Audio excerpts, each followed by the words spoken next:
Declaro que chegou o momento de aceitar a redescoberta de Deus na ciência. Se for preciso uma mudança de paradigma de nossa ciência, passando da matéria básica para a consciência básica, que assim seja. Também devemos começar a tornar real o potencial divino dentro de nós, até o ponto que cada um é capaz, se estivermos interessados no bem-estar do mundo. Afirmo que você pode fazer muitas coisas para começar a viagem da separação para a unidade, da consciência ego para a consciência Deus e da estase para a evolução. Eis alguns pontos. Pense quântico, pense em possibilidades. Explore os potenciais da consciência. Explore a possibilidade de que sua separação do mundo seja ilusória. Estude a natureza de seu condicionamento. Pratique e realize o poder da liberdade de escolha. Preste atenção em suas experiências interiores, em seus corpos sutis, além do exterior e do denso. Resolva conflitos e integre pedaços de sabedoria parciais e conflitantes para que se transformem em um todo. Prepare-se para despertar para a não localidade da consciência. Reconheça a importância de se esforçar para se transformar e aceite a evolução da consciência, o movimento do todo. Preste atenção nos movimentos da consciência como se pertencessem às nossas instituições sociais. Passe do mundo dos problemas impossíveis, da ciência materialista, para o mundo das soluções possíveis, a ciência dentro da consciência. O plano deste livro. Espero que a parte 1 do livro tenha lhe dado uma boa introdução sobre Deus, aquele que estamos redescobrindo na ciência, e que tenha lhe mostrado de que modo o Deus científico é diferente do Deus das religiões populares. Mas observe, por favor, que nos fundamentos mais básicos de causação descendente, existência de corpos sutis e importância da divindade, há concordância. Esta concordância é muito importante e espero que estimule novos diálogos entre a nova ciência e as religiões dualistas populares. Como prometido no capítulo 1, as partes 2, 3 e 4 apresentam as novas evidências que apoiam a existência de Deus. Na parte 2, apresento a natureza das assinaturas quânticas do divino em detalhes, e falo da comprovação experimental da causação descendente, da não localidade quântica, da descontinuidade e da hierarquia entrelaçada na psicologia e na biologia, o que inclui a explicação da diferença entre consciente e inconsciente, entre vida e não vida. A parte 2 termina com uma discussão da evolução criativa, uma teoria da evolução baseada em Deus que explica as lacunas fósseis e o porquê e o como do desígnio inteligente. A parte 3 consiste da teoria e da prova experimental da existência dos corpos sutis. Esses aspectos do tema que nos permitem uma ampliação bastante apropriada da ciência para lidar com problemas, abre aspas, impossíveis, fecha aspas, das ciências biológicas e psicológicas. Nesses problemas estão incluídas questões relativas à natureza e origem da sensação de se estar vivo, da validade da homeopatia e da acupuntura, e do valor de fenômenos divinatórios, como, por exemplo, a radiestesia. A parte 3 também fala da nova psicologia e do modo como ela explora a mente de Deus. Explico por que temos tanto experiências interiores como exteriores e por que ambas são importantes para que a ciência comprove e demonstre o conceito de que, abre aspas, a casa de meu pai tem muitas moradas, fecha aspas. Estará Deus lá em cima, apenas aqui na imanência ou lá embaixo? Perguntas como essas lançam novas luzes sobre o modo de se investigar e conhecer Deus. Dados sobre sonhos, estados de consciência, reencarnação, ética e altruísmo nos falam da alma. criatividade e amor, transformação e cura são examinados como exemplos de causação descendente divina na parte 4. Todos se mostraram como evidências irrefutáveis para a existência de um Deus transcendente.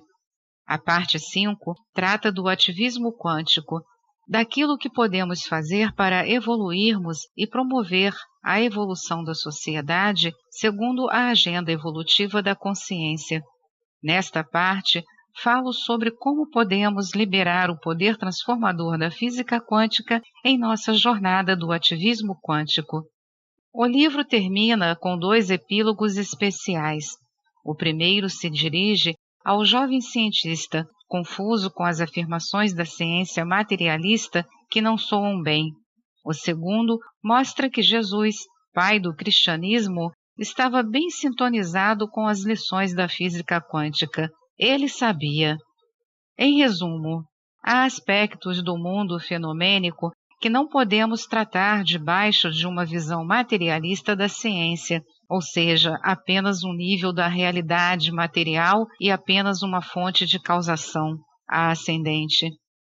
É impossível produzir o colapso de ondas de possibilidade quântica para eventos reais. É impossível explicar a mensuração quântica, o colapso da onda de possibilidade quântica em um evento real. É impossível explicar a descontinuidade em termos apenas de operações contínuas. É impossível gerar a não localidade apenas com interações locais. É impossível produzir hierarquias circulares entrelaçadas a partir de hierarquias lineares simples.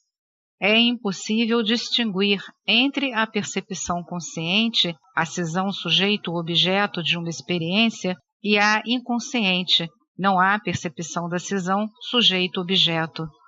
É impossível distinguir vida de não-vida.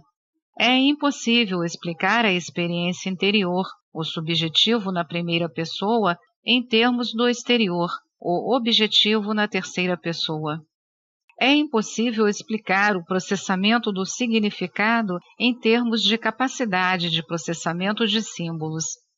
É impossível explicar sentimentos apenas com a capacidade de processamento de símbolos. É impossível explicar as leis da física apenas com o movimento material. A incompletude e a inadequação do paradigma dominante na ciência atual aparecem claramente quando encontramos fenômenos e mais fenômenos nos quais acontecem coisas materialisticamente impossíveis. Eles constituem lacunas extraordinárias e reais em nossa compreensão, algo que uma ciência materialista nunca poderá esconder, sequer em princípio. Deus é redescoberto nessas lacunas impossíveis de se explicar. Parafraseando Shakespeare, há mais coisas entre o céu e a terra, ó materialista, do que sonha sua filosofia. Admita. Isso me lembra uma história que o Mullah Nasruddin, personagem do século XIII e tema de histórias do Oriente Médio. Ele estava trabalhando vigorosamente em um balde de água, batendo dentro dele com as mãos, amassando-o, criando um verdadeiro espetáculo. Alguém perguntou: Mullah, o que você está fazendo? Por que tanta confusão? E o Mullah respondeu: estou fazendo iogurte. A pessoa ficou chocada. Mullah, não dá para fazer iogurte com água. Mas ele insistiu. E se funcionar? A diferença entre a lacuna quase sempre existente entre a teologia e a abordagem científica apresentada aqui é, naturalmente, que não estamos contentes apenas por sugerir Deus como uma explicação para as lacunas na ciência materialista. Em lugar disso, construímos uma nova ciência comprovável, baseada na hipótese de Deus e com evidências experimentais. Como podemos afirmar que Deus foi redescoberto na ciência? Podemos afirmar porque agora temos uma teoria científica baseada na hipótese de Deus, que explica com todos os detalhes científicos como o impossível se torna possível, como as lacunas são preenchidas. E mais importante ainda, algumas das previsões cruciais desta teoria já foram comprovadas nos meios científicos experimentais. Nos próximos anos, poderemos esperar muitas outras comprovações dessa nova ciência em laboratório. Assim, será que consegui apresentar evidências científicas suficientes sobre a existência de Deus? Para algumas pessoas, em especial os fundamentalistas religiosos, a menos que você esteja apresentando evidências para o Deus deles, satisfazendo sua teologia, nenhuma evidência será suficiente. Do mesmo modo, o materialista radical não será persuadido por qualquer quantidade de novos dados ou de novas previsões comprováveis, novas explicações para velhos enigmas ou novas soluções para paradoxos impossíveis. Mas entre os dois extremos há muitas pessoas, leigos e profissionais, cientistas ou não, que apreciarão aquilo que mostrei, pelo simples motivo de que antes nunca foi possível fazer uma integração de conceitos e campos científicos díspares com tão poucas premissas novas, sendo a principal a de Deus como consciência quântica. Se você leu este livro até aqui, você é uma dessas pessoas. Então, caberá a você julgar se este livro o ajudou em sua jornada na direção de Deus, da evolução ou de ambos. Fiz o melhor que pude para lhe oferecer conceitos, para pesquisar e internalizar, mapas para acompanhar a jornada, questões para serem ponderadas, intenções para se chegar e trabalhos para serem feitos. Abre colchete, nota da ledora, final da parte 1 do livro. Fecha colchete. Esta é mais uma edição do canal Livros Falados Voz Humana. Que o bem, o bom e o belo se multipliquem em benefício das criaturas.